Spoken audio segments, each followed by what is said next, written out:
쉬고 이제 내일부터 고난 주간이 시작되는데 이 길은 뭐냐? 십자가의 길이에요. 십자가의 길은 고난 주간부터 시작이 되는 것이죠.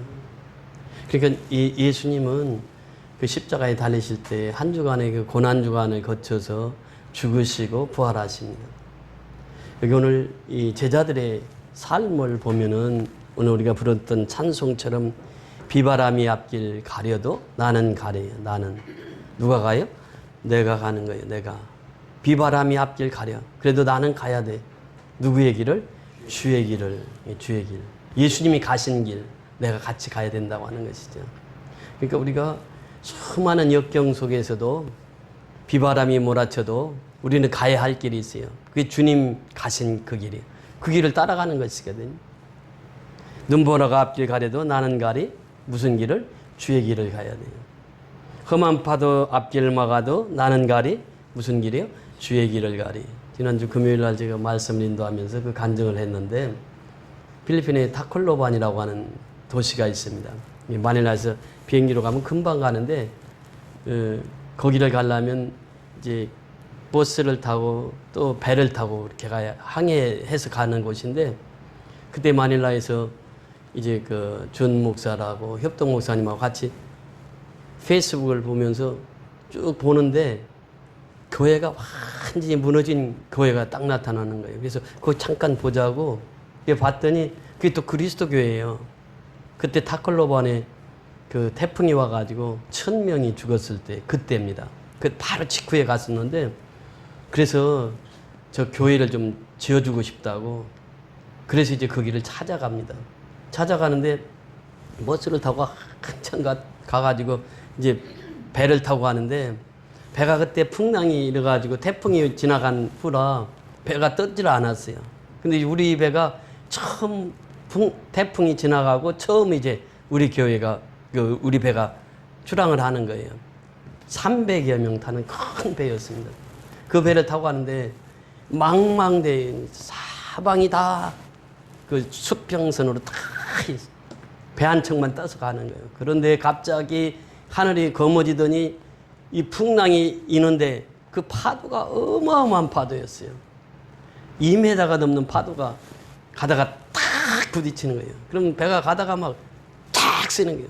배도 다 안전벨트를 매거든요. 안전벨트 안 매는 사람들은 저 앞으로 가서 나중그러지고 난리지요. 그냥 소리 지르고 그런데 가다가 이게 한 번 그런 게 아니에요. 가다가 또 한 번 그러고 이게 파도가 오니까요. 배가 가다가 탁 치니까 그 안에 있는 승객들이 뭐 아우성을 지르는 거예요. 전부 안전벨트 매고 그 구멍기가 어디 있는가 그거 다 쳐다보고 그러고 가는 거예요. 한 두세 번을 그렇게 경험을 하고 나니까 그때는 무슨 생각이 드냐면 야 이게 하나님이 부르시는가 보다. 이제는 정리해야 되겠다. 그 생각이 드는 거예요. 뭐 거기 살 길이 없어. 그 뒤집어지면은 한 명도 못 살아요. 거기는 구조하러 올 수도 없을 뿐만 아니라 풍랑이 그렇게 있는데 그 소식 전하지도 못하고 그냥 다 죽는 거죠. 그냥. 그런 상황에서 한 3번 그렇게 부딪히고 나니까 그 생각이 드는 거예요. 하나님 이제 여기서 죽으면 하늘나라에 직접 가는데 그러면서 그 하늘나라를 생각하니까 마음이 평안이 오더라고요. 그 이제 가다가 나를 통역해 주던 준 목사님이 옆에 탔잖아요. 탔는데 이 목사님 보니까 얼굴이 노래가지고 아무 말도 안 하고 눈을 다 감고 계시는 거예요. 그리고 이제 어떻게 해서 하나님 은혜로 그 일을 다 통과해서 왔습니다. 그런데 그 준 목사님이 그런 간증을 하는 거예요. 저는요 이 사건을 전에도 한 번 당했습니다. 그때는 배가 전복이 됐습니다. 전복이 됐는데 당시는 그 널판지 하나가 딱 있었다는 거예요. 널판지를 그 위에 올라가서 24시간을 그래서 버티는데 밤에 그래가지고 그때 한 300명 승선했는데 살은 사람이 딱 3명이라는 거예요. 그 중에 한 사람이 자기였다는 거예요. 자기는 그런 경험이 있잖아요. 그 배를 탄 경험이 있고 거기서 사고를 당한 경험이 있다고. 그러니까 얼마나 긴장이 됐겠어요. 그 얘기를 해주는 거예요. 그래서 그때도 우리가 가면서 험한 파도 그거 뚫고 갔기 때문에 그 교회를 세울 수 있었고 그 교회가 세워져서 지금 잘 교회가 운영되고 있습니다. 그러니까 우리가 주의 길을 간다는 것은 참 편탄한 길만이 아니에요. 험한 파도가 우리 앞길을 막아요. 그럼에도 불구하고 나는 가리 무슨 길을 가야 돼요? 주의 길을 가리. 오늘 말씀의 제목이 무엇입니까? 오늘 말씀의 제목이 너는 나를 따르라. 저는 이 너는이라고 하는 곳에 주목을 하고 싶어요. 너는 나를 따르라는. 지난주에 설교의 제목은 무엇이었죠? 나를 따르라 했죠. 나를 따르라. 근데 이번 주에 설교 제목은 뭐라고요? 너는 나를 따르라. 너는. 그래서 저는 너는이라고 하는 말씀에 깊이 묵상을 하면서 참 은혜를 많이 받았습니다. 너는 다른 사람 말고 누구예요? 너는 누구를 따르라고? 예수 따르라는 게 예수 따르라. 너는 딱 집어서 말하거든요. 지금 베드로 보세요. 21장 전체가 누구 얘기입니까? 베드로 얘기예요. 베드로가 예수님이 십자가에 못 박혀서 죽으시니까 그리고 이제 부활하시고 도마가 없을 때 한 번 나타나시고 도마가 있을 때 한 번 나타나고 두 번 나타났잖아요. 그럼에도 불구하고 베드로는 뭐라고 그래요? 나 어디로 간다고? 물고기 잡으러 간다. 우리 고향 간다. 그러니까 또 7명이 줄줄 따라서 나서는 거예요. 그래서 이제 가서 물고기를 잡았잖아요. 잡았는데 몇 마리나 잡았어요? 밤새 잡았는데 한 마리도 못 잡았어요. 그렇게 예수님께서 오른편에 그물을 던지라 그래서 오른편에 그물을 던졌더니 몇 마리가 잡혔다고요? 153마리가 잡혔다. 이런 기적적인 역사를 체험했어요. 그러면서 예수님이 이제 베드로에게 조반을 같이 먹으면서 얘기를 하잖아요. 베드로야, 너 나 사랑하니? 이거 사랑하지요. 예수님이 알잖아요. 내가 예수님 사랑하는 거. 너 나를 사랑하니? 또다시 물어요. 예수님이 아시잖아요. 내가 예수님 사랑하는 거예요. 또다시 세 번째 묻습니다. 베드로야, 내가 나를 사랑하니? 사랑하고 말고요. 내 양을 먹이라, 내 양을 치라네. 목양의 사명을 다시 줍니다. 이제 베드로는 완전히 예수님 떠났던 사람, 실패했던 베드로, 그 베드로에게 예수님 찾아오신 거예요. 찾아오셔서 그 사명을 주시는 거예요. 내가 할 일은 여기서 고기 잡는 게 아니고 뭘 잡아야 돼요?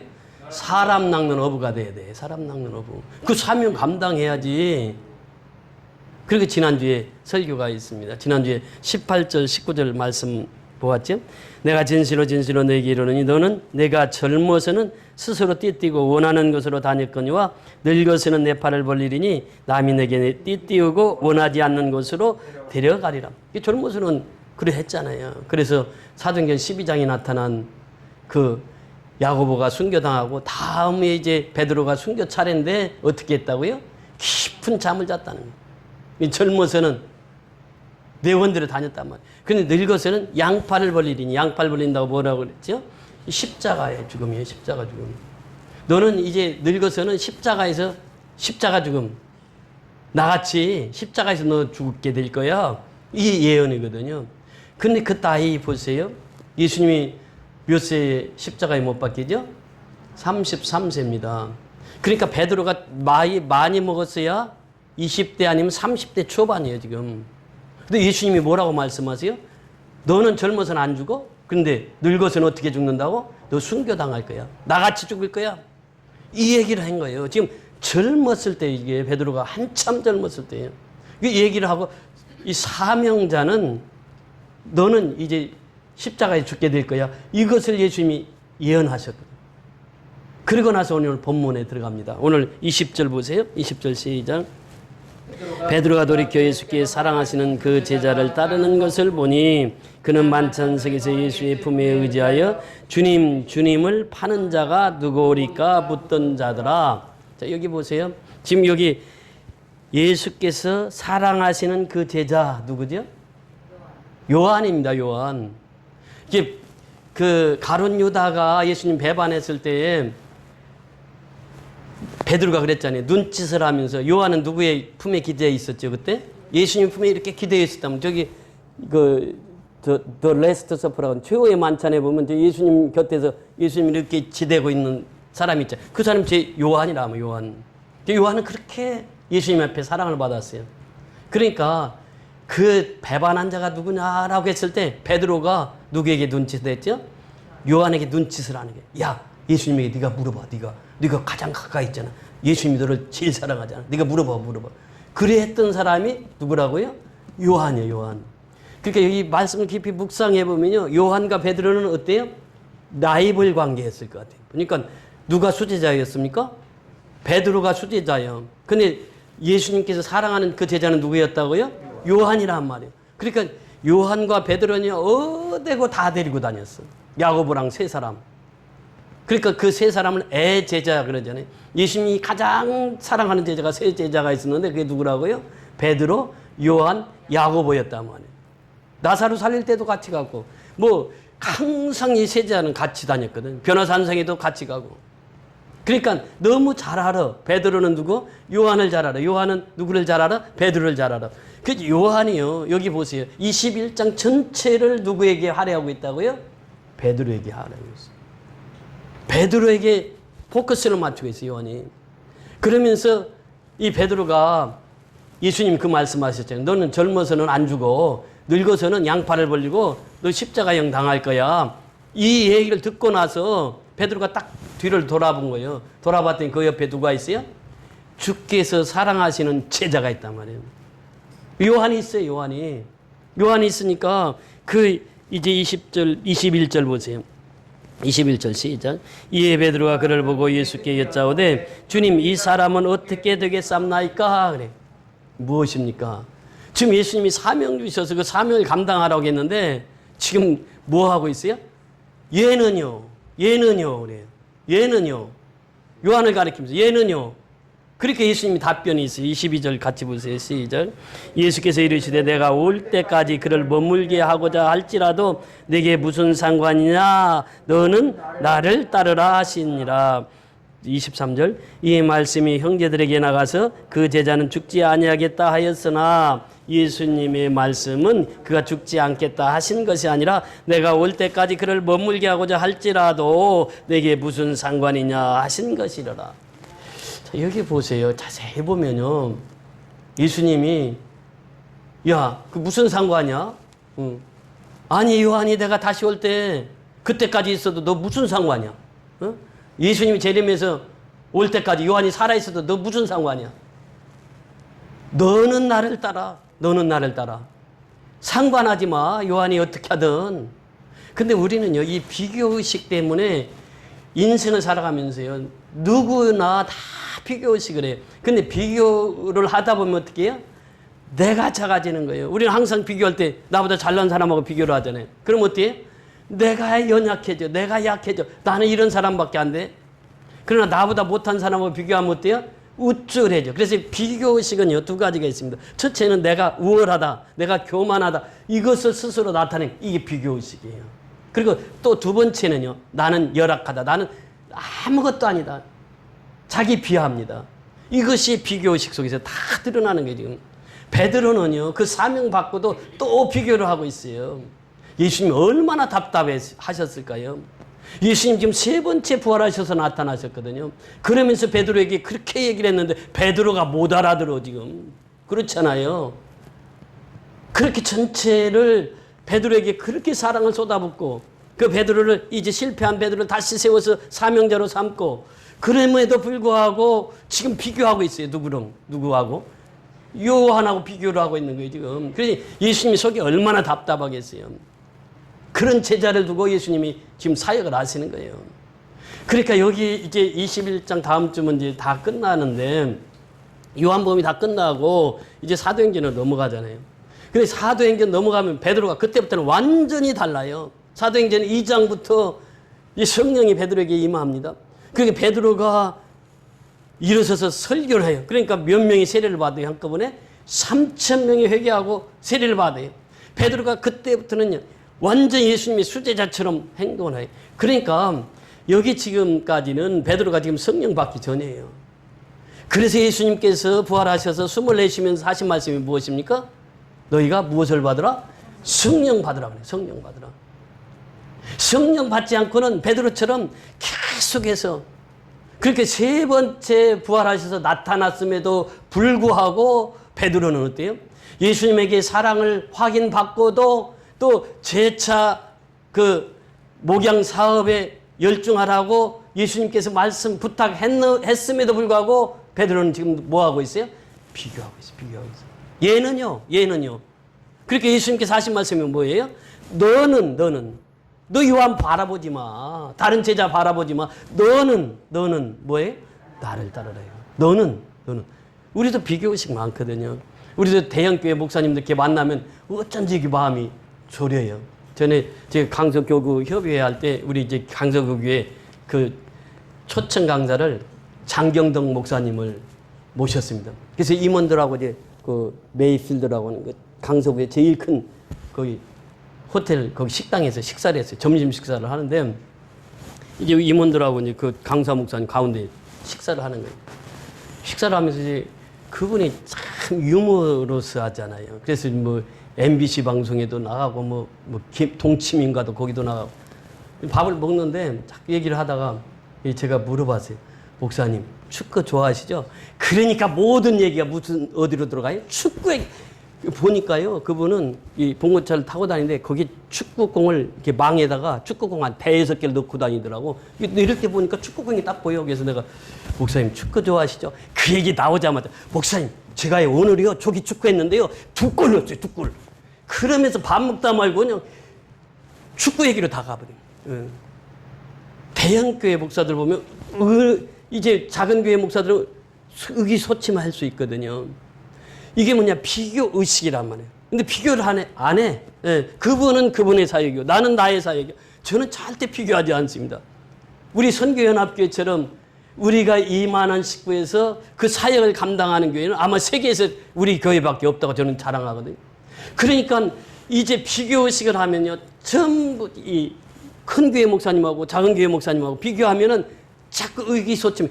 절대 그럴 필요 없다는 거거든요. 그게 뭐냐면 베드로예요. 베드로가 자꾸 비교하는 거예요.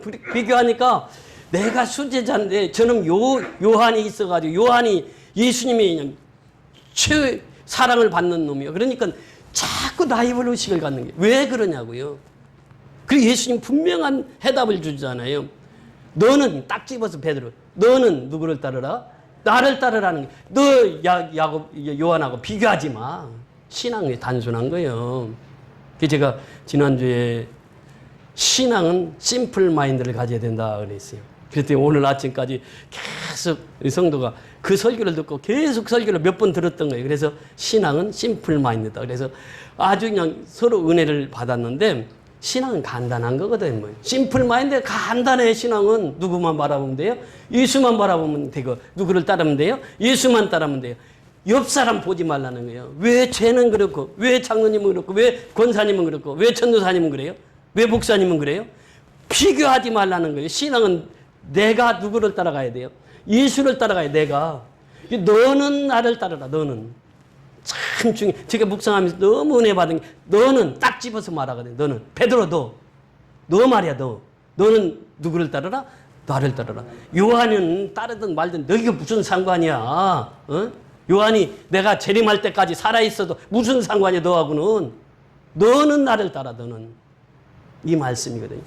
그러니까 각자 사명이 다 있습니다.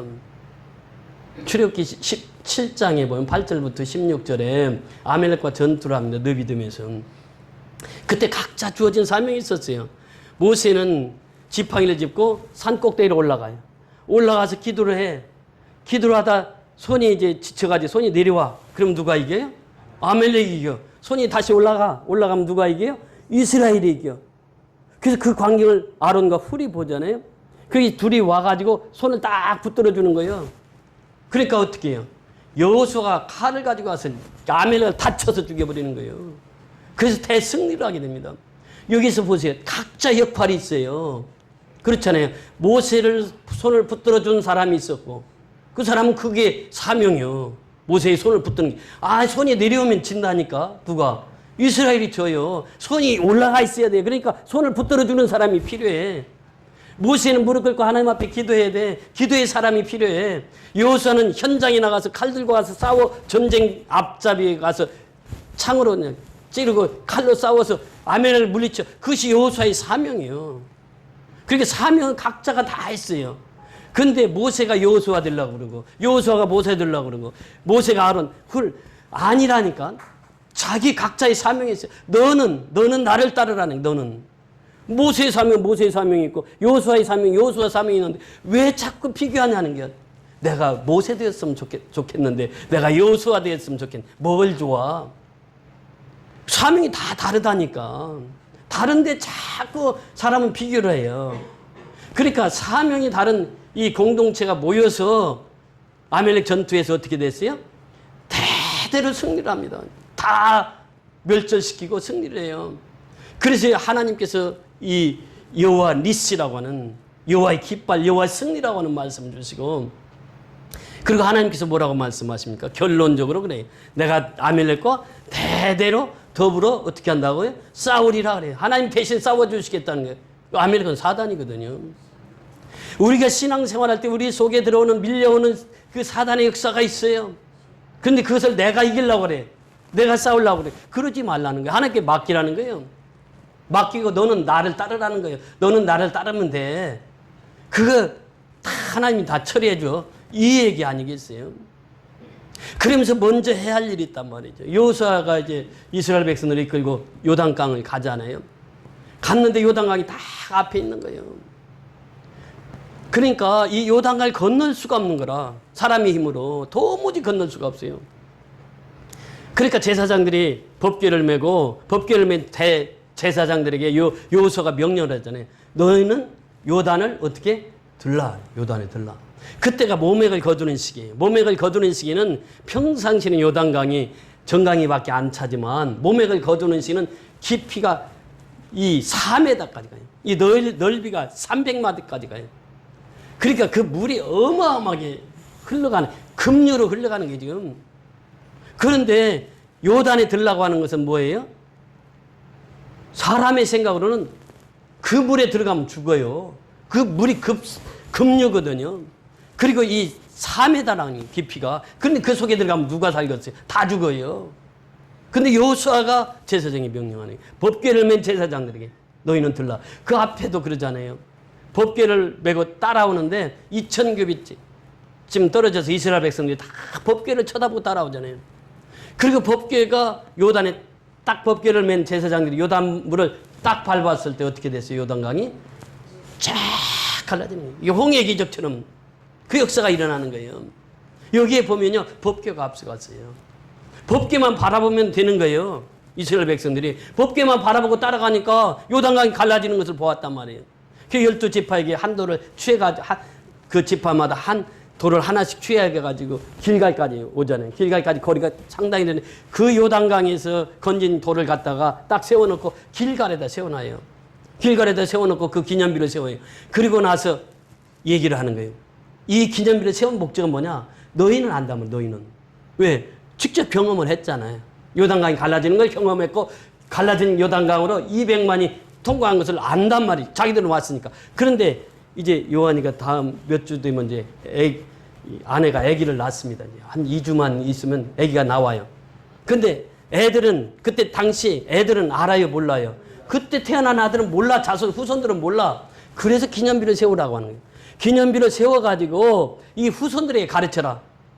하나님의 역사로 제사장들이 딱 요단강을 밟았을 때 요단강이 착 갈라져서 너희 선조들이 다 이리 지나왔느니라. 이것을 후손들에게 알리기 위해서 길갈의 기념비를 세우라는 거예요.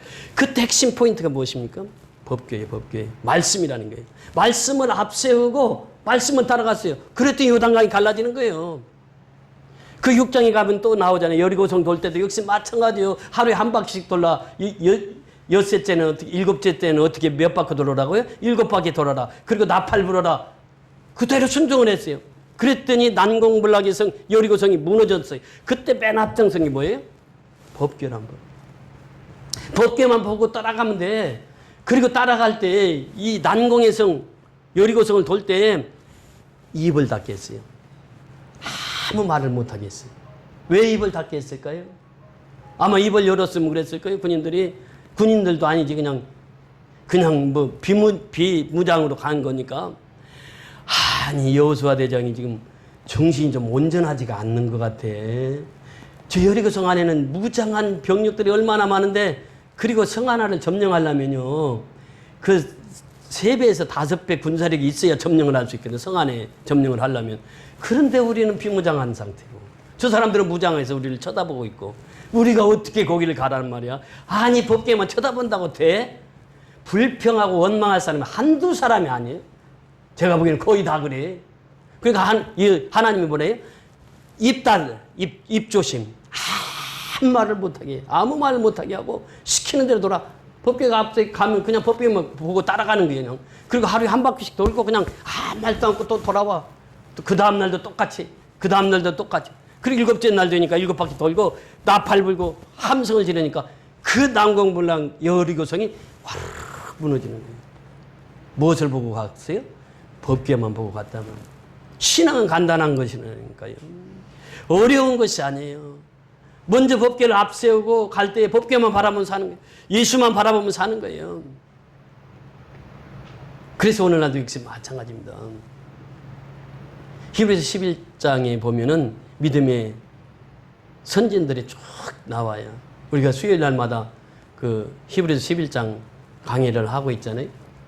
어마어마한 믿음의 선진들이 다 등장합니다. 그리고 바로 12장에 넘어가서 보면은 그 허다한 증인들이 이렇게 표현해요. 그 사람들이 누구냐? 믿음의 선진들, 순교자들. 그 허다한 증인들이 예수를 증거하고 있단 말이에요. 그러니까 너희는 예수를 바라볼 때, 예수를 따를 때 무거운 짐을 다 벗으라. 무거운 짐. 우리가 지고 가는 무거운 짐이 얼마나 많습니까? 때로는 물질이 나에게, 또 때로는 경제적으로, 또 병마로 인해서 어려운 무거운 짐들이 많아. 가정에 또 어려운 짐진 무거운 짐들이 많아. 얽매이기 쉬운 죄들이 있어. 우리가 눈만 다른 데로 시선만 돌리면 죄 지을 곳이 너무 많아. 이 세상에. 그거 다 벗어버리라는 거예요. 벗어버리고 믿음의 주여 온전케 하시는 누구만 바라보라고요? 예수만 바라보는 거예요. 믿음의 주여 온전케 하시는 예수만 바라보는 거예요. 이것이 신앙이라는 게 이게 다 벗어버리라는 게 예수 안에. 그래서 예수님이 초청하는 거 아니에요. 수고하고 무거운 짐진 자들아 다 내게로 오라. 내가 너희를 쉬게 하리라. 나의 명예는 가볍다는 거예요. 그래서 예수님께서 그 초청을 하는 거예요. 세상의 무거운 짐을 다 내게로 가져오라는 거예요. 근데 사람은요 그래요. 설교를 들을 때는 그래 내가 무거운 짐 다 내려놔야지. 몇 평마다 내려놔야지. 다 내려놓는 것 같은데 갈 때는 도로 찾아가지고 간다는 거예요. 그러니까 신앙생활이 다람쥐 쳇바퀴 도는 거예요. 내려놓으라면 어떻게 해야 돼요? 내려놔야지. 무거운 짐 내려놓으라면 내려놔야 돼요. 얽매기 쉬운 죄 벗으라면 벗어야지. 그거 안 벗고 그냥 그대로 있는 거예요. 그 가면서 또 도로 찾아간다는 거예요. 무거운 짐은 다 내려놓기는 내려놨는데 가면서 도로 찾아간다는 거예요. 그럼 또 똑같이 다 내려놓으라는 거예요. 그리고 누구만 바라보라고? 예수만 바라보라는 거예요. 이게 신앙이라는 게 이게. 그러니까 베드로에게 한 말씀, 너는 나를 따르라. 다른 사람 보지 마. 왜 자꾸 다른 사람 봐? 너는 나를 따르라네. 너는. 그 예수만 바라보고 가면 된다는 거예요. 이게 신앙이라는 거예요.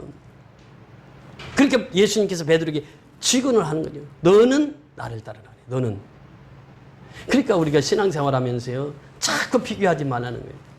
이제 신앙이 참 좋은 분들이 많아요. 이기루 선교사라고 지난주에 신방을 갔는데 이분이 이제 키르기스탄, 이름도 어려워요. 나는 우크라이나인 줄 알았더니 키르기스탄 선교사인데 우리 교회도 다녀갔잖아요. 근데 그 선교사님 그 찬양을 그렇게 잘하는, 나는 장로님을 통해서 알았어요. 찬양 잘하는 걸 몰랐거든. 근데 그 사모님은 더 잘한대. 악기까지 다룬데 사모님은. 그 부부가 키르기스탄에서 사역을 하는데 지금 러우 전쟁이 일어난 지가 4, 5년 되잖아요. 그러니까 러시아 청년들이 갑자기 그 키르기스탄으로 오는데 5만 명이 왔대. 자기 도시에 5만 명이. 그러니까 러시아에 있으면 파병돼서 죽잖아요. 그러니까 도망가서 그 키르기스탄으로 간. 이게 그들을 또 상대로 해서 음악으로 이제. 그러니까 그 선교사님은 이제 음악을 잘하니까 그때 당시 뭐 제대로 모이지도 못하고 그러니까 뭐 유튜브로도 하고 해서 모이면은 찬양 사역, 제자 사역 이게 다 함께 이루어진다는 거예요. 그래가지고 그 사역을 하는데 안식년을 받았어요. 머리가 자꾸 아픈 거예요, 이게. 그래서 이대 목동병원에서 진찰하니까 목사님 이거 그냥 두면은 치매 확률도 높고 이게 수술을 해야 이걸 제거를 해버려야 좋습니다. 그래서 이대복동병원에서 한 달 동안 3번을 머리 대수술을 했더라고요. 이 양쪽을 이렇게 뚫어가지고 이게. 그런데 한 30분, 한 시간 대화를 하면서 뭘 느꼈냐면 저는요, 이거 수술하는 거 전혀 두렵지 않아요. 제가 원하는 것은요, 제 사모하고 이번에 와서 완생연에서 원하는 것은 목양의 회복, 영적인 회복을 위해서 왔습니다. 이 수술은 부차적인 거예요. 근데 수술을 하면서 전혀 두렵지 않았다는 거예요. 이 수술을 하기 전날 의사 둘이 와서 이제 문진하고 얘기하는데 30분 동안 그 의사를 붙들고 복음을 전했다는 거예요. 자기 담당 의사. 근데 나중에 알고 보니까 그 담당 의사가 형님이 선교사들에 그리고 그분도 예수를 믿는. 그래서 그렇게 수술을 잘 받았어요. 잘 받고 이제 그 병원비 이제 물어보니까 병원비가 넉넉하다는 거예요. 다 여기저기서 복음을 해가지고 해줘서 병원비도 넉넉. 이제 어제 퇴원하셨거든요. 근데 그분을 보면서 뭘 느끼느냐면 분명해요.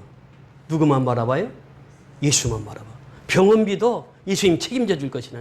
그러면서 이 교육자들이 이제 다 그리스도교에서 다 십시일반해가지고 1,000만 원 넘는 병원비를 다 모금 다 해가지고 그리고 이제 그 후에까지 치료할 수 있는 것까지 하나님 다 책임져 주시는. 이 중요한 것은 뭐냐? 예수 바라보면 된다는 거예요. 예수 바라보면요. 어떤 사람 그래. 예수 믿으면 예수님이 밥 주냐? 예수님이 돈 주냐? 그래. 아, 돈도 주고 밥도 주더라고. 제 경험을 보면 그래요. 그렇잖아요. 돈도 주고 밥도 줘요. 우리가 선교하니까 하나님께서 계속 채워주시잖아요. 그래서 36차까지 온 거예요. 지금 35차 끝나고 36차가 진행 중이잖아요. 정말 하나님의 은혜가 아니면 여기까지 올 수가 없는 거예요. 하나님이 채워주시고 하나님이 선교 후원자들을 붙여주시고 그래서 선교를 꾸준히 할 수 있도록 하나님께서 여기까지 인도하세요. 누구만 바라보면 된다고요? 예수만. 누가 바라봐야 돼요? 내가 바라봐야 돼. 요한이 아니야. 왜 베드로는 자꾸 요한, 얘는 어때? 얘는. 그거 비교하지 말라고. 너는 나를 따르라. 너는 나를 따르라. 그래서 우리 선교연합교 성도들 그렇습니다. 본문 그대로, 제목 그대로 너는 나를 따르라. 너는. 다른 사람이야. 뭐 어떻게 가든 뭐. 너는 나를 따르라. 너는. 그래서 신앙은 뭐예요? 무슨 마인드라고? 심플 마인드. 복잡하게 살지 말라고. 또 홍민경이가 책을 많이 읽잖아요. 그 탤런트. 그랬어요. 누가 가장 행복한 사람인가? 잠자리 들었을 때 모든 거 잊어버리고 평안히 잠자는 사람. 이 사람이 가장 행복한 사람이래. 불행한 사람은 어떤 사람이냐? 잠자리 들 때 고민이 많아가지고 잠이 안 와. 평안한 사람은요. 누우면 자는 거예요. 나는 머리만 대면 그냥 1분 안에 코를 골아버려. 평안해. 평안. 이게 부활의 생명이 주시는 특징이거든요. 다음 주에 이제 그 말씀 전하겠습니다만 평안해야 돼. 우리가 마음이. 부활한 예수를 바라보고 살면요. 마음이 평안해. 그래서 우리가 다른 사람 바라볼 거 없어요. 왜 자꾸 비교하냐고. 비교해봐야 아무 이득 없어요. 그러니까 예수님은 그걸 다 알아. 그렇게 배반했던 베드로.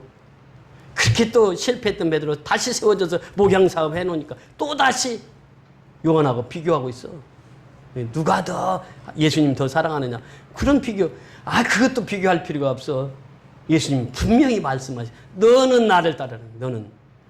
우리가 예수님만 따르는 성교연합교 모든 성도들이 될 수 있기를 주의 이름으로 축원을 드립니다.